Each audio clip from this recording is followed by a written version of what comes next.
बाबा जी और हुजूर जी की प्यारी साध संगत जी, आप सभी को प्यार भरी राधा स्वामी जी। संगत जी, बाबा जी ने बताया कैसे किया एक चील ने एक लड़की का पालन पोषण। संगत जी, इस साखी को ध्यान से सुनिएगा।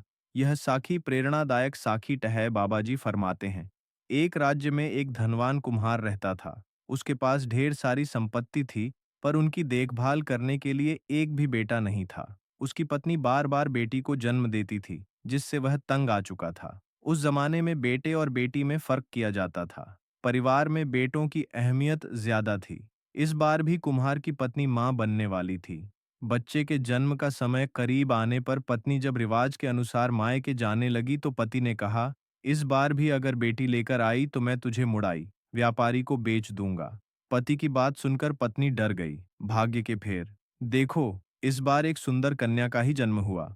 लड़की देखकर कुम्हार इनके हाथ पांव फूल गए।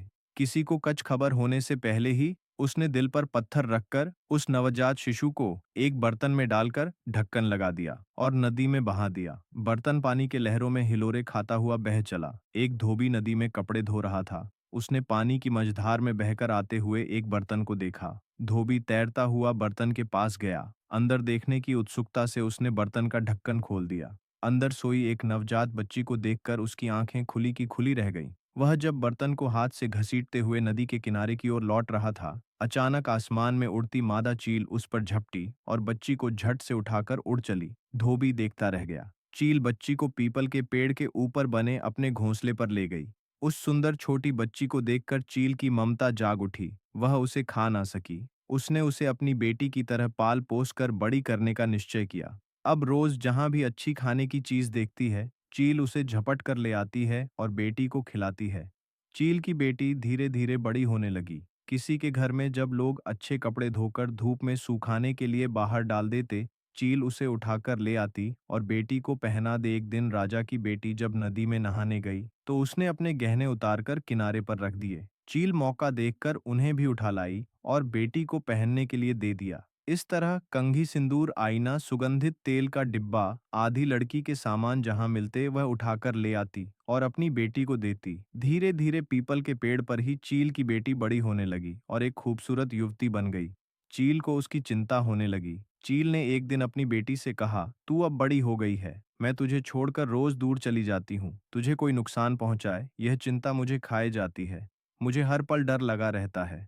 अब से अगर कोई मुसीबत आए या तुझे डर लगे तो यह गीत गाना, मैं झट तुम्हारे पास उड़कर आ जाऊंगी। आहत पात लरे की सरे चलनी आई, मोर आग दे परे। अर्थ पीपल के पत्ते हिले और डोले, मेरी चील मैया मेरे आगे आ जाए। एक दिन एक सौदागर उसी रास्ते से जा रहा था। गर्मी से राहत पाने के लिए वह उस पीपल की छाव में बैठ गया।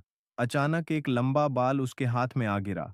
उसने चारों ओर नजर फेर कर ऊपर देखा तो चील की सुंदर बेटी दिख गई। वह उस समय कंघी कर रही थी। उसने कभी किसी इंसान को नहीं देखा था। जब सौदागर ने उसे सवाल पूछना शुरू कर दिया कि तुम कौन हो, अप्सरा या पिशाचिनी हो जो पेड़ के ऊपर रहती हो, इंसान हो तो पेड़ पर छड़ी क्यों हो? उसकी बात सुनकर वह डर गई। गाना गाकर चील माँ को बुलाने लगी। बेटी की आवाज सुनते ही चील उसी वक्त वहां पहुंची और बेटी को बड़े प्यार से बुलाने का कारण पूछा। बेटी ने बिना कुछ कहे नीचे खड़े आदमी की ओर इशारा किया। चील माँ ने उस जवान एवं सुंदर आदमी को देखकर सोचा कि अगर इसके साथ मेरी बेटी की शादी हो जाए तो मेरी चिंता दूर हो जाएगी। वह नीचे उड़कर सौदागर के पास आई और उसे अपनी बेटी के बारे में सब कुछ बता दिया। सौदागर ने कहा, मैं एक रईस हूं, पर मेरी पहले से ही 7 पत्नियां हैं। अगर तुम्हें इस बात से कोई आपत्ति नहीं है, तो मैं तुम्हारी सुंदर बेटी से शादी करने के लिए तैयार हूं। मैं तुम्हें यकीन दिलाता हूं कि उसे बड़े सुख एवं प्यार से रखूंगा और कभी कोई कष्ट नहीं दूंगा। चीलमा कुछ देर के लिए सोचती रही, फिर अपनी बेटी को समझा बुझाकर पेड़ के नीचे ले आई।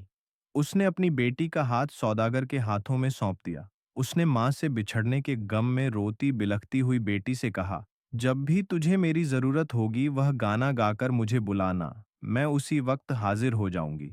सौदागर की सुंदर बेटी को घर ले गया और बहुत ही प्यार जतन से उसके साथ जीवन बिताने लगे। यह बात उनकी पहली पत्नियों को सहन नहीं हुई और वे चील की बेटी से ईर्ष्या करने लगी। वे छल कपट से उसे कष्ट पहुंचाने लगी। एक दिन 7 पत्नियों ने आकर उसे सबके लिए भांत खाना, खासकर चावल बनाने को कहा। चील की बेटी की आंखों के आगे अंधेरा छा गया, क्योंकि खाना बनाना तो दूर, उसने आज तक किसी को भात बनाते हुए भी नहीं देखा था। उसे कुछ नहीं सूझा। रोती बिलखती वह घर के पीछे लगे केले के पौधों के बीच छिपकर चील माँ को बुलाने लगी। चील माँ ने आवाज सुनते ही झट से उसके आगे हाजिर हो गई और बड़े प्यार से बुलाने का कारण पूछा।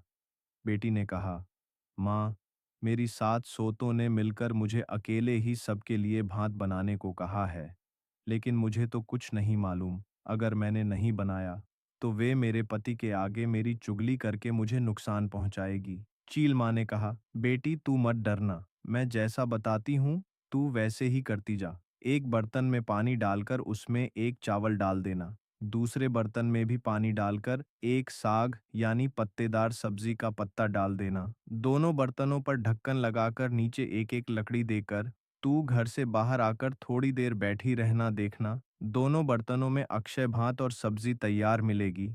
ऐसा कहकर चील उड़ गई। बेटी ने ठीक वैसा ही किया। रसोई तैयार होने के बाद उसने अपनी सोतों को भात खाने बुलाया। 7 सोतों ने अपनी अपनी थालियां के नीचे एक छेद करके रखा था।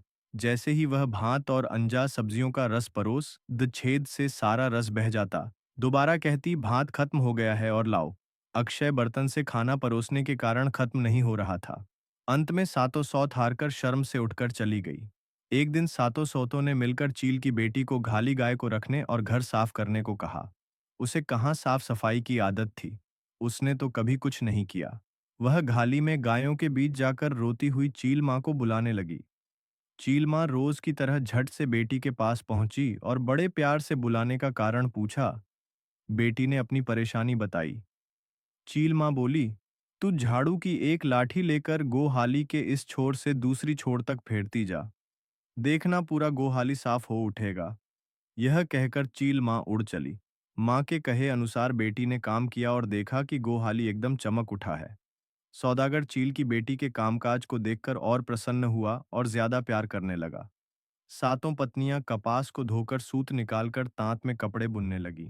मगर चील की बेटी को यह सब कुछ नहीं आता था। वह रोती बिलखती सूत और कपास को हाथ में लिए बैठी रही। 7 सोतों ने सोचा, इस बार यह बुरी तरह फंसी।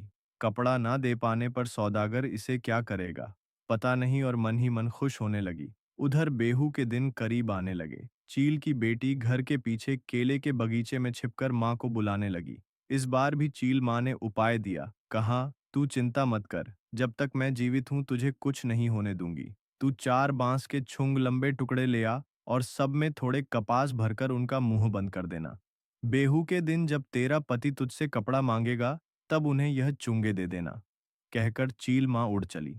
चील की बेटी ने कपास को हाथ तक न लगाया। यह देखकर सतों को बड़ा मजा आया। बिहू के दिन पति के पैरों को छूकर प्रणाम करके एक एक कर 7 पत्नियों ने उन्हें सुंदर कपड़े दिए और बदले में पति का प्रेम और आशीर्वाद पाया। चील की बेटी ने 4 चुंगे उनके हाथ में थमा दिए। कपड़ों के बदले चुंगे को देखकर 7 पत्नियां ठाके मारकर हंसने लगीं। सौदागर को भी गुस्सा आया, कहने लगा, ये सब क्या है, तेरे बुने हुए कपड़े कहाँ हैं? उसने छोटी पत्नी को फटकार लगाई। चील की बेटी ने विनम्रता से कहा, इन्हें खोल कर देखिए। जैसे ही सौदागर ने बांस के छुंग का ढक्कन खोला, एक से बढ़कर एक सुंदर कपड़े निकल आए। महीन बुनाई देखकर वह अपनी छोटी पत्नी पर और ज्यादा मोहित हो गया। उसने वही कपड़े पहने और बेहू का उत्सव धूमधाम से मनाया। धीरे धीरे 7 पत्नियों को पता चला कि एक मादा चील आकर उसे सब कुछ सिखा जाती है। 7 पत्नियों ने चुपके से वह गाना भी सीख लिया और एक दिन धोखे से चील को बुलाकर डंडे से पीट पीट कर उसे मार डाला। चील की बेटी को इसकी कोई खबर नहीं हुई। अब जब भी वह चील माँ को बुलाती, वह नहीं आती थी। ऐसा कई बार होने पर उसने समझ लिया कि उसकी सोतों ने मिलकर चील माँ को मार डाला। वह कमरे में बैठकर फूट फूट कर रोने लगी। चील माँ वापस नहीं आई। एक बार सौदागर व्यापार करने नाव लेकर निकला। जाते समय बार बार अपनी 7 पत्नियों को चील की बेटी का ख्याल रखने की हिदायत दी। पति के सामने तो वे अच्छी बनने का नाटक कर रही थी। सौदागर के जाते ही 7 पत्नियों ने चील की बेटी को घर से निकालने की योजना बनाने लगी। 7 पत्नियों ने मिलकर भोली भाली चील की बेटी को एक व्यापारी के हाथों बेच दिया। उसे बहला फुसलाकर आईना, कंघी, सिंदूर आदि खरीदने के बहाने व्यापारी के नाव में बिठा दिया और योजना के अनुसार व्यापारी भी सुंदर लड़की पाकर नाव लेकर चला गया। नदी किनारे अपने घर ले जाकर व्यापारी ने उसे सूखी मछली की रखवाली करने को कहा। एक दिन मछली के पास बैठी चील की दुखी बेटी अपनी चील माँ को याद करती हुई गाने लगी। कुम्हार माँ ने बहा दी, चील माँ ने उठा लिया, सौदागर कुंवर ने शादी कर ली, सात सौत ने व्यापारी को बेचा। व्यापारी ने सूखी मछली की रखवाली करने को कहा। नाव में सामान भरकर सौदागर उसी नदी के रास्ते से घर वापस आ रहा था। उसने अपनी छोटी पत्नी की आवाज पहचान ली और तुरंत नाव लेकर उसके पास गया। उसकी औन बीती सुनकर उसे बहुत दुख हुआ और उसे अच्छी तरह नहलाकर नया रेहा यानी मेखला चादर और असमिया महिला की वेशभूषा पहनाई। सौदागर ने एक बड़े लकड़ी के बक्से में सांस लेने हेतु दो छेद किया और उसके अंदर चील की बच्ची को रखकर घर ले आया। जब सौदागर नाव में सामान भरकर सामने से आ रहा था, सातों पत्नियां पति को नाव में ढेर सा सामान लाते देखकर फूली न समाई और उनके स्वागत के लिए सज धज कर बाहर आ गई। सौदागर ने पूछा, मेरी छोटी पत्नी चील की बेटी नहीं दिख रही है, वह कहाँ है? उन्होंने जवाब दिया, वह अपनी मायके गई हैं। सौदागर ने कहा, मेरा मन कह रहा है कि तुम लोगों ने उसके साथ जरूर कुछ बुरा किया है। कौन सच कह रहा है और कौन झूठ, अभी पता चल जाएगा। सौदागर ने घर के पीछे एक लंबी गर्द खुदवा और उस पर नुकीली लकड़ी कांटे आदि डाल दिए। उसके एक छोर से दूसरी छोर तक पतली एड़ी सूत असम की विशेष प्रकार की पतली मगर मजबूत सूत बांधकर सातों पत्नियों को उस पर चलने का आदेश देते हुए कहा, जो भी इस एड़ी सूत पर चलकर गर्द को पार करेगी वही निर्दोष साबित होगी। एक एक कर सौदागर की छह पत्नियां उस गर्त पर गिरकर परलोक सिधार गईं। सातवीं पत्नी सच में निर्दोष थी, इसीलिए वह सूत पर से चलती हुई गर्त के पार जा पाई। जिस वक्त सौदागर की छह पत्नियां चील की बेटी को बेच रही थीं, उस वक्त वह रसोई घर में भात बना रही थी। उसे इस षड्यंत्र के बारे में कुछ मालूम न पड़ा। सौदागर ने लकड़ी के बक्से से चील की बेटी को बाहर निकाला और दोनों पत्नियों के साथ सुखी जीवन बिताने लगा। उन छह पत्नियों को उनकी करने की सजा मिल गई। तो संगत जी, आपको यह साखी कैसी लगी कमेंट बॉक्स में बताएं और साखी अच्छी लगी तो हमारे चैनल को लाइक और सब्सक्राइब करें दीजिए। राधा स्वामी जी।